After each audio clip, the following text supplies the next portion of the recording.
Hola todos! What's going on? Today I'm going to review the secret that some of you might already know, Oppo and OnePlus. Initially, OnePlus exists as a shell company for Oppo. But OnePlus has been built its own brand identity in recent years and gradually diverging from Oppo's product strategy.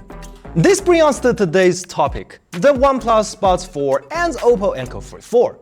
Interestingly, the OnePlus Buds 4 are being sold as an independent product in the Chinese market this time, so they aren't just the rebranded version of the Oppo Enco Free 4. Before we dive into their differences, know this first, the OnePlus Buds 4 remains priced at $99 on Amazon, while other sellers on AliExpress offers Oppo Enco Free 4 for around $66. Is this $30 price gap truly justified? Let's dig in.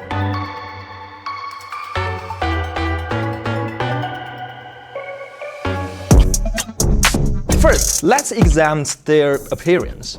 While the color schemes differ, the materials are identical. OnePlus seems to have a slightly more metal finish, but I call the differences is negligible. The design clearly suggests they share the same mold. As mentioned in previous unboxing videos, the Oppo Enco Free 4 also offers a Dino Audio edition priced $5 higher, distinguished solely by the Dino Audio logos on the back. Otherwise, they appear nearly identical.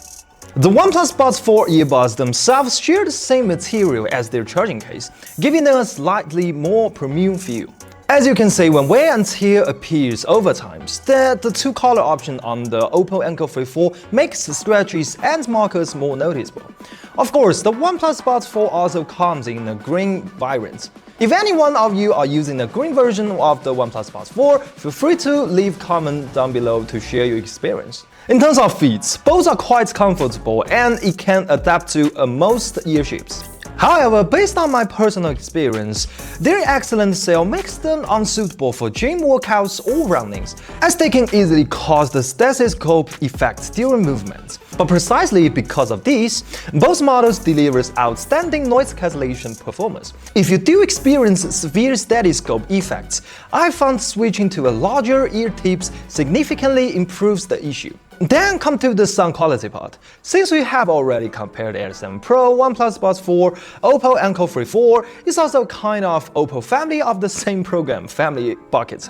This time we'll simply put them three together, plus Earfree i5, which I really like recently, to do a side-by-side comparison and see how they differ in terms of sound.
So, how does it feel? Let's check out the frequency response. From the graph, it's clearly that Realme, Oppo, and OnePlus all follow the Harman targeting curve quite closely. And they are all increasing the amount of low frequencies on top of Harman's. The Ear3 i5 has relatively the least amount of the bass. And we can actually say that its curve is closer to the IEM style tuning rather than the typical TWS sound. Its 100 and 200 Hz roll-up is much later, which means it emphasizes the shape of the bass without much distortion. Its 3 kHz is super precise, so the vocal texture is fantastic. And the high-frequency extension is natural and bright. It can be said that i5's listening experience is the most in line with the audiophile taste of clear, bright, soft TWS in this price range. The Realme A7 Pro has the most bass. Overall, while I personally like the sounds of the A7 Pro, but it does sometimes feel a bit overwhelming on certain tracks. Its general tuning is quite close to the Anko 3.4, but the A7 Pro feels like a more focused, compact version of the Anko 3.4. It doesn't emphasize soundstage width as much, but instead highlights the vertical soundstage, which makes the vocal more forward and overall sounds more dynamic. From 20 to 500 Hz, we can say that the 3.4 space is more prominent since the atmosphere, making it sound softer and with stronger sense of enclosure. The bass really spread throughout the entire track, almost like the small speaker system. But the low-end presence is still quite strong, with about 2 dB more bass than the Buds 4. Vocal sounds young and bright, and the details in the mid-range is spot on. The highs are bright, but a little thin, though for a bass-forward earbuds, the high frequency still stands out noticeably. Then we have the OnePlus Buds 4. The bass here is more condensed and punchier. When I compare it to the A7 Pro before, I mentioned how its vocals are good, but overall the sound feels a bit dull. This mainly due to the treble.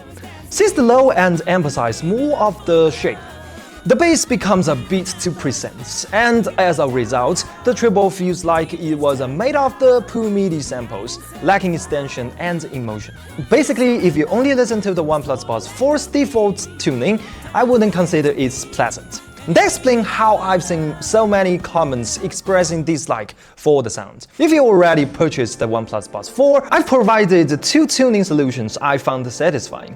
One maintains the bass-heavy approach, while the other aligns more with my personal taste. Hope this can help. For Oppo Anko 3.4 Standard Edition users, I've also recreated the Dyna Audio preset sound profile. While we are limited to 6 bands for adjustments, but still, I believe it captures about 80% of the original character.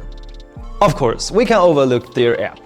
When using the OnePlus Buds 4 or Oppo Anko 3.4 with a OnePlus phone, you will get a bonus, because you don't need to install any apps at all. Accessing the Bluetooth setting and tapping the info button seamlessly launch the earbuds function interface.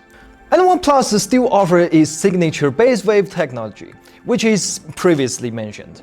Simply put, it provides the dedicated independent adjustments for the 20 to 200 Hz range, allowing you to either boost or reduce whole frequency bands. The Anko 3.4 actually lacks this feature. While the Dyna Audio version adds a Dyna Audio tuned preset, I see this as merely an extra option for users too lazy to tweak settings themselves. To be honest, it's just another preset to me. It's worth nothing that although both have AI translation features, but they require the Color OS, meaning you must use OnePlus or Oppo phones to access them. Lastly, regarding the noise cancellation. In a nutshell, they are identical. As mentioned in previous video, the noise cancellation is currently the best in this price range, so today we don't talk anymore. Instead, we will present a core noise cancellation test. So this is me when using the Oppo Anko 3.4. This is sound digging, 1, 2, 3, 1, 2, 3, mic check, can you hear me? So basically, this is me when using the OnePlus Buds 4. How does it sound like? Can you hear me? 1, 2, 3, 1, 2, 3, mic check, mic check. So this is me when using the Realme L7 Pro. How does it sound like? Mic check 1, 2, 3. Mic check 1, 2, 3. This is sound digging. So here we are with Rosa Sosa Ear3 i5. How does it sound like? Is it good? 1, 2, 3. 1, 2, 3. Mic check. To summarize, the primary differences between the Free 4 and Buds 4 lies in the sound signature and some app features. The drivers and overall builds are identical. Given this, just go for the cheaper one. Additionally, based on the default sound profile, I found the Anker Free 4 delivers a more pleasant listening experience. Therefore, if you can find the Anker Free 4 on AliExpress, I barely see the reason why you're choosing the OnePlus Buds 4. Alright, that's for today's video. If you like this one, please hit that like button and don't forget to subscribe to the channel. That means everything to me. If you have anything to ask, feel free to leave a comment down below and keep exploring. I see you next week.